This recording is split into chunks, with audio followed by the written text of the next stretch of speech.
بسم اللہ الرحمن الرحیم۔ دنیا کا سب سے پہلا اور خوفناک طوفان جس نے اس روح زمین پر رہنے والی ہر چیز کو فنا کر دیا تھا اور اس روح زمین پر کوئی بھی چیز باقی نہ رہی تھی۔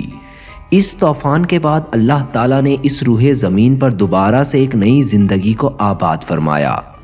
پیارے دوستو، یہ طوفان کب آیا تھا اور اس طوفان کے اندر کتنے لوگ بچے تھے،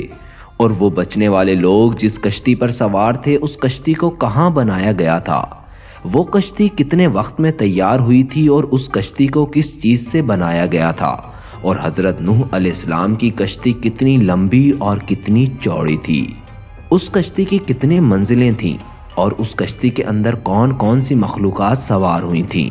اور شیطان کشتی کے اندر کیوں سوار ہوا تھا، اور یہ کشتی کتنے دن تک اللہ کے اس دردناک عذاب میں تیرتی رہی، اور جب وہ طوفان رک گیا تو کشتی کس جگہ پر جا کر رکی تھی، اور کیا وہ کشتی آج کے دور میں دریافت ہو چکی ہے؟ پیارے دوستو، ان تمام تر سوالات کے جوابات آج کی اس ویڈیو میں ہم آپ کو بتائیں گے، لہٰذا ویڈیو کو آخر تک ضرور دیکھیے گا کیونکہ یہ ویڈیو بہت تحقیق کے ساتھ بنائی جا رہی ہے اور اس ویڈیو میں آپ کو بہت ہی اہم معلومات ملیں گی۔ پیارے دوستو، حضرت نوح علیہ السلام کی قوم کفر و شرک میں غرق ہو چکی تھی اور وہ شیطان کے پیروکار بن چکے تھے۔ شیطان کی پیروی کرتے ہوئے ان لوگوں نے 5 بڑے بت بنا رکھے تھے جن کی یہ لوگ عبادت اور پوجا کیا کرتے تھے۔ وہ 5 بڑے بت جن کے نام یہ ہیں: واد، سعا، یعوس، یعوق اور نصر۔ یہ بدبخت قوم ان 5 بڑے بتوں کی پوجا کیا کرتی تھی، اور اس کے علاوہ اس قوم میں ہر قسم کی برائی تھی اور وہ ہر قسم کے گناہ کے اندر مبتلا ہو چکی تھی۔ اس کفر و شرک میں مبتلا قوم کی طرف اللہ نے اپنے پیارے پیغمبر حضرت نوح علیہ السلام کو مبعوث فرمایا اور اللہ نے حضرت نوح علیہ السلام کو نبوت عطا کی۔ حضرت نوح علیہ السلام نے اس قوم میں آ کر اپنی نبوت کا اعلان کیا اور بتوں کی پوجا کرنے سے ان لوگوں کو منع کیا اور اللہ کی وحدانیت کی طرف دعوت دی اور ان کو ایک خدا کی عبادت کرنے کا حکم دیا۔ پیارے دوستو، یاد رہے کہ حضرت نوح علیہ السلام ہی وہ پہلے رسول ہیں جنہوں نے کفار کو تبلیغ کی، اور ان کی قوم ہی سب سے پہلی وہ قوم ہے جن پر اللہ تعالیٰ نے دنیاوی عذاب نازل فرمایا۔ اس طرح حضرت نوح علیہ السلام کی قوم سے ہی دنیاوی عذاب کی ابتدا ہوئی، جس طرح کہ اللہ تبارک و تعالیٰ قرآن مجید میں ارشاد فرماتا ہے: بے شک ہم نے نوح کو اس کی قوم کی طرف بھیجا کہ ان کو ڈرائے کہ اس سے پہلے ان پر دردناک عذاب نازل ہو۔ پیارے دوستو، حضرت نوح علیہ السلام 950 سال تک تبلیغ کرتے رہے اور ان لوگوں کو برائی سے منع کرتے رہے، لیکن وہ بدبخت قوم اپنے گناہوں سے باز نہ آئی اور اسی طرح بتوں کو اپنا خدا مان کر ان کی پوجا کرتے رہی۔ لیکن صرف 80 لوگ ایسے تھے جو حضرت نوح علیہ السلام پر ایمان لائے اور باقی ساری قوم حضرت نوح علیہ السلام پر ظلم و ستم کرتی رہی اور آپ کا انکار کرتی رہی۔ پیارے دوستو، بعض روایات کے مطابق حضرت نوح علیہ السلام کا مسکن عراق کا شہر رافدین بتایا گیا ہے۔ جب حضرت نوح علیہ السلام نے اپنی قوم کو برائی سے منع کیا اور اللہ کی وحدانیت کی طرف بلایا تو آپ کی قوم نے آپ علیہ السلام پر طرح طرح کے الزامات لگانا شروع کر دیے۔ چنانچہ حضرت نوح علیہ السلام نے اپنی قوم کو ان تمام تر اعتراضات کے جوابات دیے، لیکن اس کے باوجود بھی وہ بدبخت قوم اللہ کی وحدانیت پر ایمان نہ لائی اور الٹا حضرت نوح علیہ السلام سے عذاب الہی کا مطالبہ کرنے لگی۔ حضرت نوح علیہ السلام سے ان کی قوم کہنے لگی کہ اس عذاب کو لے آؤ جس عذاب سے تم ہم کو ڈراتے ہو۔ پیارے دوستو، حضرت نوح علیہ السلام کی قوم حضرت نوح علیہ السلام سے متکبرانہ انداز میں گفتگو کیا کرتی تھی، اور آپ کی قوم نے آپ سے کہا کہ اگر آپ تبلیغ کرنے سے باز نہ آئے تو تمہیں سنسار کر دیں گے، اور اس طرح اس قوم نے حضرت نوح علیہ السلام کو قتل کرنے کی دھمکی بھی دی تھی۔ اس قوم کے لوگ معاذ اللہ اتنے بدبخت ہو چکے تھے کہ آپ کی قوم آپ کو پاگل کہہ کر پکارتی، اور مرنے سے پہلے ہر بندہ اپنی اولاد کو یہ نصیحت کرتا کہ حضرت نوح علیہ السلام کی باتوں پر کان نہ دھرنا اور نہ ہی ان پر ایمان لے کر آنا، معاذ اللہ وہ تو دیوانے ہیں۔ پیارے دوستو، حضرت نوح علیہ السلام کی 950 سال تبلیغ کے باوجود بھی جب یہ قوم ایمان نہ لائی تو اس وقت اللہ تعالیٰ نے حضرت نوح علیہ السلام کی طرف وحی بھیجی کہ جو ایمان لا چکے ہیں ان کے علاوہ آپ پر کوئی ایمان نہ لائے گا۔ تو اس وقت حضرت نوح علیہ السلام نے اللہ کی بارگاہ میں دعا کی اور آپ کی دعا قبول ہوئی، اور اللہ تعالیٰ نے حضرت نوح علیہ السلام کو ایک کشتی بنانے کا حکم دیا، اور ساتھ ہی اللہ نے اپنے پیارے پیغمبر حضرت نوح علیہ السلام کو یہ بھی فرما دیا کہ کشتی پر سوار ہونے والوں کے علاوہ دنیا کی تمام تر مخلوقات کو تباہ و برباد کر دیا جائے گا، اور اس روئے زمین پر کوئی بھی چیز باقی نہ رہے گی۔ جس طرح کہ اللہ تعالیٰ قرآن پاک میں ارشاد فرماتا ہے،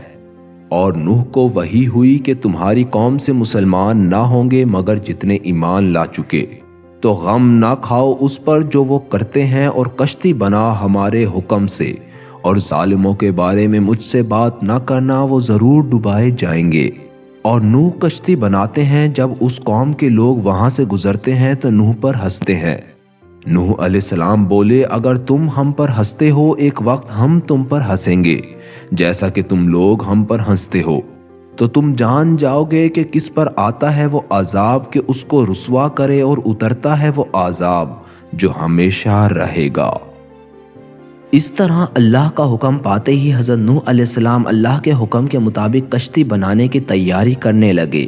آپ نے اللہ تعالیٰ کے حکم کے مطابق شہر سے باہر کشتی بنانے کا ارادہ کیا۔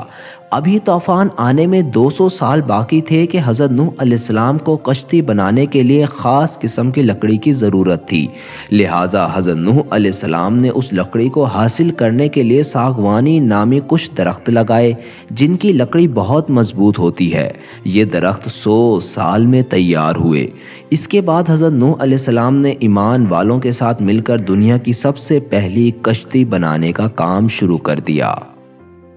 پیارے دوستو، اس کشتی کی تیاری کے دوران آپ کی قوم آپ کو بہت زیادہ تکالیف دیتی تھی، لیکن آپ سب تکلیفوں کو برداشت کرتے ہوئے کشتی کی تیاری میں لگے رہے۔ پیارے دوستو، یہ کشتی 100 سال میں تیار ہوئی۔ یہ کشتی 300 گز لمبی اور 50 گز چوڑی اور 30 گز اونچی تھی۔ کشتی کا اگلا حصہ مرغے کے سر کی طرح اور پچھلا اس کے دم کی طرح تھا۔ اس کشتی کے اوپر تارکول کا لیپ کیا گیا تھا، اور کشتی میں 3 دروازے رکھے گئے تھے۔ اس کشتی کی کل 3 منزلیں بنائی گئی تھیں۔ ادھر جب حضرت نوح علیہ السلام کی کشتی مکمل تیار ہو گئی تو ادھر اللہ کا وہ حکم بھی قریب آ چکا تھا جس حکم کے مطابق اللہ کا دردناک عذاب نازل ہونے والا تھا۔ ایک دن اللہ کے حکم سے حضرت نوح علیہ السلام کے تندور سے پانی ابل آیا، تو حضرت نوح علیہ السلام سمجھ گئے کہ اب اللہ تعالیٰ کا عذاب شروع ہونے والا ہے، جس طرح کہ اللہ اس بات کو قرآن پاک میں ارشاد فرماتا ہے، جب ہمارا حکم آیا اور تندور سے پانی ابلا تو ہم نے فرمایا کشتی میں سوار کر لے ہر چیز میں سے ایک جوڑا، نر اور مادہ، اور جن پر بات پوری ہو چکی ہے ان کے سوا اپنے گھر والوں کو اور باقی تمام مسلمانوں کو، اور اس کے ساتھ مسلمان نہ تھے مگر تھوڑے۔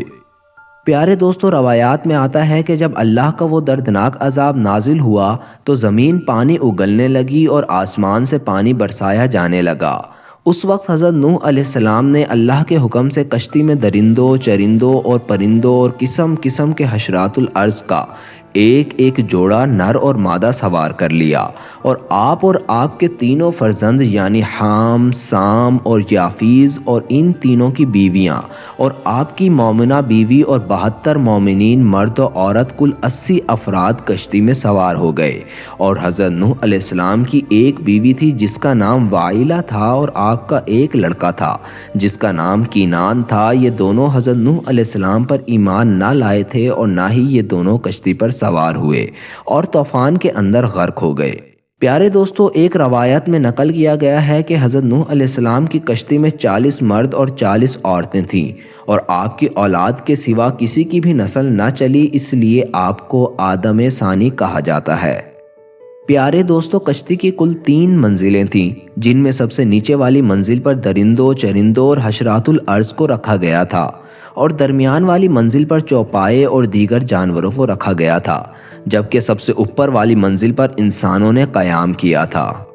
پیارے دوستو، اللہ کے اس دردناک عذاب کے دوران مسلسل 40 دن تک بارش ہوتی رہی اور مسلسل زمین پانی اگلتی رہی، یہاں تک کہ پانی میں اونچے اونچے پہاڑ بھی ڈوب گئے۔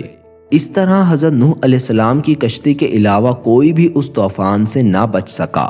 چنانچہ 150 دن تک یہ کشتی اس طوفان کے اندر ہچکولے کھاتی رہی اور پھر اللہ کے حکم کے مطابق آخر کار یہ طوفان تھم گیا اور 10 محرم الحرام یعنی عاشورہ کے دن یہ کشتی عراق میں موجود جودی پہاڑ پر جا کر ٹھہر گئی۔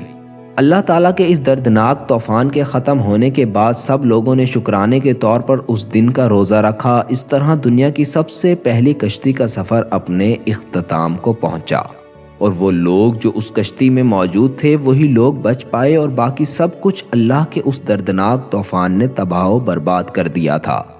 اور پھر اللہ تبارک و تعالیٰ نے حضرت نوح علیہ السلام کی اولاد سے انسانی زندگی کو آباد کیا، اور آج جو انسانی نسل موجود ہے وہ حضرت نوح علیہ السلام کی اولاد میں سے ہے۔ اسی وجہ سے نوح علیہ السلام کو آدم ثانی کہا جاتا ہے۔